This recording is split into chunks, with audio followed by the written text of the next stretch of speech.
Olá, me chamo Marta Jarandia, sou estudante de Direito e gravo conteúdos para estudar. No Spotify tem muito conteúdo meu gravado lá, mas agora migrei aqui para o YouTube. E se quiser estudar comigo, basta me seguir, dar um curtir e se inscrever no canal para receber notificações de novas publicações. Então chega de papo e partiu estudar. Oi pessoal, tudo bem? No vídeo anterior nós começamos a falar dos direitos reais e a partir de agora então a gente vai falar da posse, tá? Vamos falar talvez em 2, 3 vídeos, acho que 2, mas a ideia é não deixar muito grande e nem assim passar correndo tudo, tá? Vamos lá. A posse. A posse ela está prevista a partir do artigo 1196, tá? E seguintes do Código Civil. Bom, a ideia da posse. Duas situações: estado de aparência e harmonização e paz social. Como assim? Bom, a fim de manter a harmonia e a paz social, cabe ao direito fornecer meios de dar relevância jurídica aos estados de aparência, inclusive meios de proteção para aqueles que se mostram como aparentes titulares de direito em relação à coisa. Ou seja, para não virar uma bagunça generalizada na sociedade, para que haja, então, essa harmonia e paz social em relação à posse das coisas, que o direito tem, então, interesse em intervir nessas relações. Então, a posse é um estado de aparência juridicamente relevante e protegida pelo direito. Então, é uma proteção do direito à posse, para que haja, então, essa paz, essa harmonia social. Para que as pessoas não se quebrem, não se matem em relação à posse das coisas. Tá? E aí a gente vai estudar aos pouquinhos para começar a entender isso. Então, existem duas visões de teóricos alemães que se contrapõem e que o Código Civil buscou, né, dessas duas teorias para construir, então, o conceito de posse no ordenamento jurídico brasileiro, tá? Então, vai depender da situação. E quais são essas duas teorias? Elas estão dentro do Código Civil, tá bom? Vou ter que falar em alemão, né? A primeira é do Rudolf van Thering. Eu não sei se é assim, tá? Que é a ideia do corpus, tá bom? Então, para esse doutrinador, a posse se configura pelo corpus, ou seja, a relação física da pessoa com a coisa. Então, eu com a minha caneca de novo. A minha relação com essa caneca, lembra que a gente falou no vídeo anterior, como uma das características é essa relação corpórea. Então, eu consigo ter esse contato. Então, para o Rudolf van Thering, a posse se configura pelo corpus, ou seja, a relação física da pessoa com a coisa, não importando o ânimos, ou seja, não importando o desejo de tê-la, mas basta ela estar comigo. Então, se ela está comigo, eu querendo ou não, eu tenho a posse dela, tá bom? Então, o corpus, tá? Está dentro do Código Civil, no artigo 1196, que diz: considera-se possuidor todo aquele que tem de fato o exercício pleno ou ação de algum dos poderes inerente à propriedade. Vamos pensar na posse, mas a ideia primeiro é essa, tá? Do corpus. E o outro doutrinador alemão é o Friedrich Karl von Savigny. É a ideia do ânimos, tá? Então, são dois doutrinadores. Um que traz a ideia do corpus para o nosso Código Civil e esse outro que traz a ideia do ânimos. Então, esse do ânimos, ele defende que para configurar a posse, a pessoa deve ter a intenção, o ânimos, o desejo, a vontade de possuir aquilo, de tê-la como sua de forma a legitimar a sua defesa contra terceiros. Então, se eu quero, né, eu desejo, ela tá comigo, então ela é minha. Então, o corpus e o ânimos. Então, o Código Civil adotou essas duas teorias, mesmo que contraditórias, o Código trouxe essas duas ideias, tá? Então, como regra, o Código adota a primeira teoria quando se trata de defesa e proteção da posse, Então, quando se tratar de defesa e proteção da posse, usa o corpus, mas adota a segunda teoria, que é a do ânimos, nas questões relativas a uso capião. Então, para uso capião, nós vamos lembrar dessa motivação do ânimos, tá ok? E ainda é muito importante também a gente diferenciar o papel do detentor. O que é o detentor? O detentor não exerce poderes sobre o bem, pois ele age em nome de outrem. Então, o detentor não é ele que tem o ânimos, o corpus, ele está agindo em nome de outrem, que tem a posse, né? Como o caso do caseiro ou motorista. Então, imagina o caseiro lá de um sítio ou o motorista, de um empresário, eles estão lidando com um bem que é de posse de um terceiro, no caso o sítio ou o carro, né? Então, além disso, o detentor é detentor quem age por atos de mera permissão ou tolerância. Por exemplo, como é o caso de talheres em um restaurante. Você vai almoçar num restaurante, ou você vai para um hotel, tem lá os objetos do hotel, você é apenas detentor da posse ali por um tempo. O possuidor é o dono ali do hotel, do restaurante, que vai te deixar temporariamente, vai te permitir, né, a palavra é permissão, a utilizar daquele bem. Tá bom? Então, esse é o detentor, não é o possuidor. Por fim, também não é possuidor aquele que age violentamente ou clandestinamente, salvo depois de cessada a violência ou a clandestinidade. Então, alguém que pega algo violentamente ou clandestinamente também não tem a posse, tá? Ele fica ali na classificação de detentor. Isso é muito importante a gente ter em mente, tá? Passamos, vou ler o artigo aqui, 1198, que vai falar que não é possuidor, apesar de ter o corpus, como o motorista particular, que é o exemplo que eu dei. Ó o que diz o 1198. Considera-se detentor aquele que, achando-se em relação de dependência para com outro, conserva a posse em nome deste e em cumprimento de ordens ou instituições suas. Então, o motorista, enquanto ele estiver com o carro do dono, do empresário, como a gente falou, ele protege essa posse que não é dele, tá?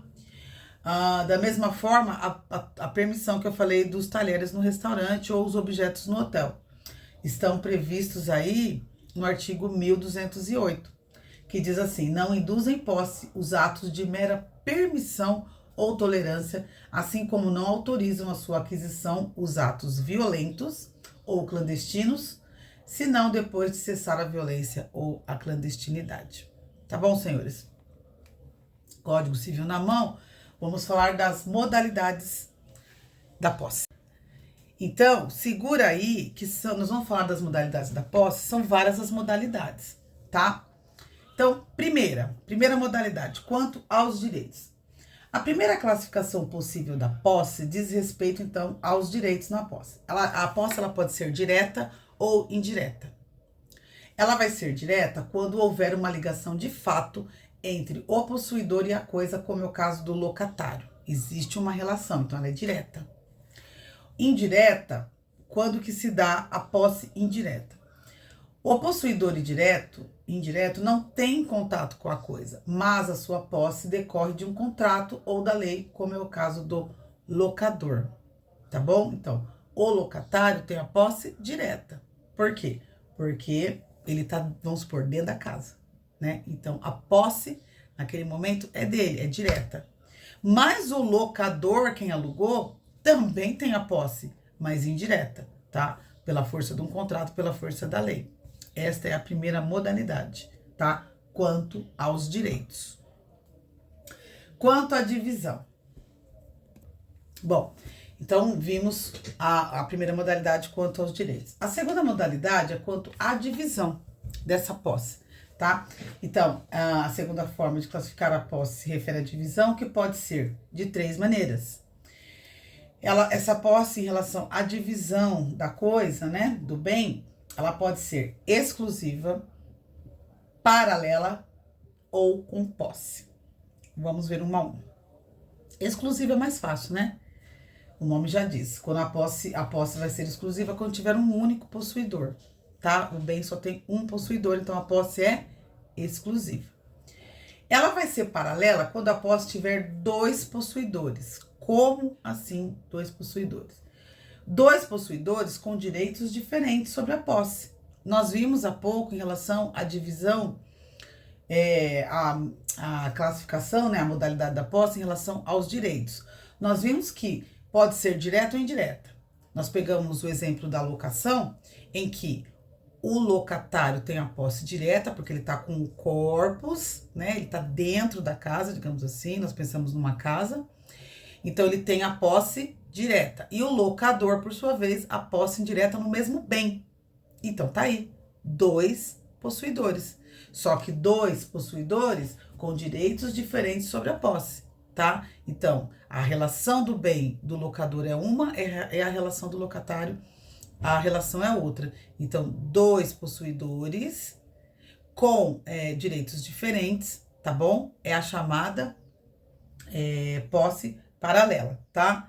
Diferente da exclusiva, que é um dono só. Então, se tiver dois possuidores com direitos diferentes sobre a posse daquele bem, é uma posse paralela. E temos uma terceira, tá? Em relação à divisão, que é a composse. Presta atenção.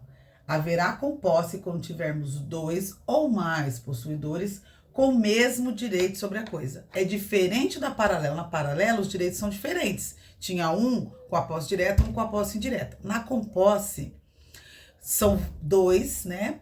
Ela não é exclusiva, não é só um possuidor. Então, a partir de dois possuidores, e eles têm o mesmo direito, ou o direito direto ou o direito paralelo na posse.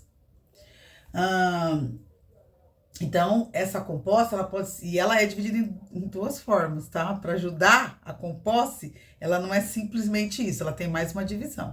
Então, quando tiver mais de dois possuidores, a partir de dois possuidores, com o mesmo direito, direto ou indireto, sobre a posse, então ela vai ser composse, e aí a gente observa o quê?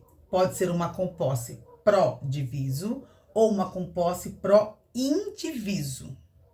Parece difícil, mas não é. A pró-diviso é a posse de uma coisa que pode ser dividida entre os possuidores, como, por exemplo, a área de um terreno em que cada possuidor exerce sobre a sua área. Então, veja, um terreno, todos os possuidores têm o mesmo direito. A posse direta, certo? Então, eles têm o mesmo direito. Não é paralelo que eles têm direito diferente. Eles têm o mesmo direito. Então, é a posse direta. Então, são vários donos de um terreno só. O terreno pode ser dividido? Pode. Então, é uma posse com posse pró-diviso. Tá bom? É com posse pró-diviso, porque você consegue dividir. Por outro lado, se a posse não pode ser dividida, se é um bem que não tem como dividir, todos têm o mesmo direito, é uma com posse pró-indiviso. Tá bom? Deu para entender? Então, quanto à divisão, nós temos a posse exclusiva, a posse que é o único dono, dono não estou falando de propriedade, estou falando de posse, corda Marta. Então, nós temos a posse exclusiva, que é o único possuidor, a paralela, em que tem dois ou mais possuidores com direitos diferentes, e nós temos a composse, a partir de dois possuidores com direitos iguais, sendo que, dependendo do tipo de bem, se for um bem divisível, é uma composse pró-diviso, e se a coisa for indivisível, é uma posse com posse pró-indiviso. Legal? Então, até aqui, ok? Beleza. Existe outro tipo de modalidade, tá? Então, nós já vimos em relação aos direitos e em relação à divisão da coisa. Agora, vamos ver em relação aos vícios. Essa posse pode ter vícios. Então, é uma terceira classificação que está ligada aos vícios. Então, o vício pode ser uma posse injusta e uma posse justa. Isso é mega importante, lá na frente a gente vai precisar disso. Então, a posse será injusta quando ela for obtida de forma violenta. Algo que foi tomado, tá? De forma violenta, clandestina, portanto, sem o conhecimento do possuidor anterior, ou precária, né? Que é por um tempo. E a posse pode ser justa, ela vai ser justa, né? Quando não possuir esses vícios da violência, da clandestinidade e da precariedade, tá? Mas vale ressaltar que existe a possibilidade do convalescimento do vício que transforma a detenção em posse. Então, a posse ela era injusta, dependendo de como andarem as coisas, ela pode se tornar justa, tá bom? Cessar da violência, saindo da clandestinidade, saindo da precariedade, tá bom? Então, quanto aos vícios, ela pode ser uma posse justa ou uma posse injusta. O que mais? Quanto aos aspectos éticos, guardem, porque também lá na frente a gente vai precisar disso até quando a gente for falar da propriedade, tá? Os aspectos éticos. Essa posse, ela pode ser de boa fé, como ela pode ser de má fé. Quanto aos aspectos éticos, a posse de boa fé é aquela em que o possuidor desconhece os vícios que impedem a sua posse. E como regra, se a posse é de boa fé, ela também será justa, né? Porque a pessoa está como possuidora e ela está de boa fé, o que significa? Ela não tem consciência dos vícios, dos problemas dessa posse. Então, ela está lá de boa fé, né? E, por outro lado, a posse de má fé, aquela proposital, sabendo dos problemas que tem, sabendo, né, dos vícios que existem naquela posse. Então,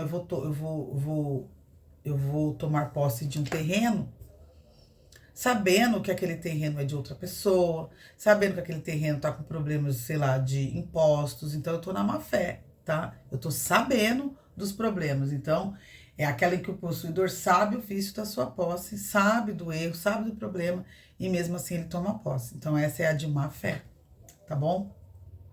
Então, quanto aos aspectos éticos, pode ser uma posse de boa fé e uma posse de má fé. E isso vai fazer muita diferença lá na frente.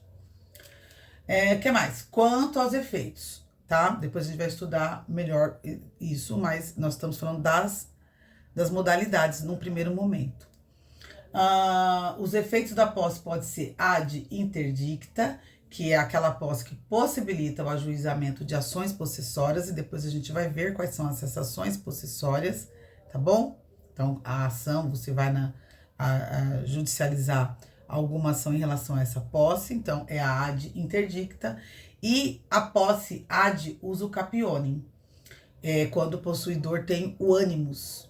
Lembra do corpus e do ânimos? O ânimos, aquela vontade, aquela motivação, a vontade de ser o possuidor, né? Então, a ad usucapionem possibilita a uso capião, que a gente vai estudar lá na frente, tá bom? Então, quanto aos efeitos, ela pode ser ad interdicta e ad usucapionem.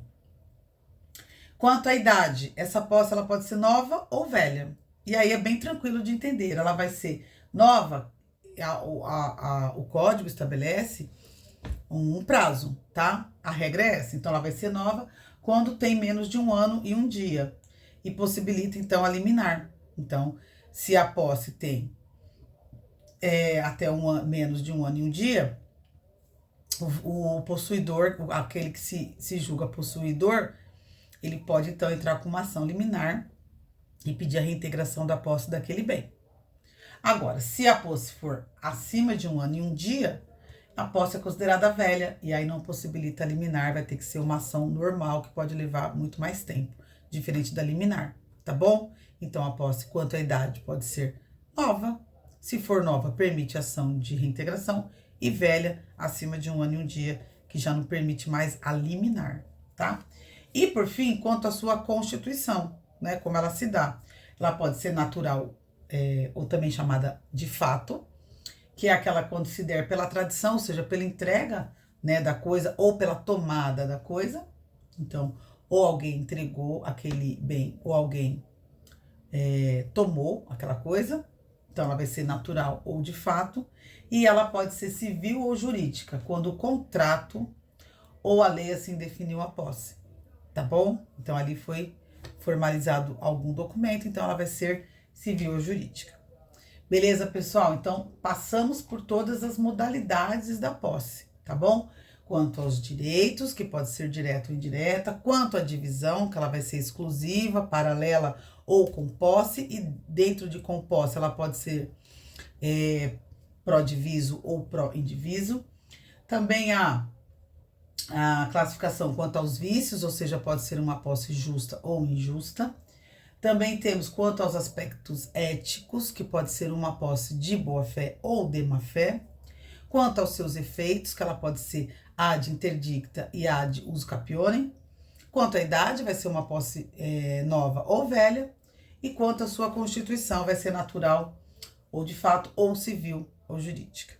Tá bom? Então, a gente fecha aqui para entrar o quê? Nos modos de aquisição dessa posse, bem como a perda da posse.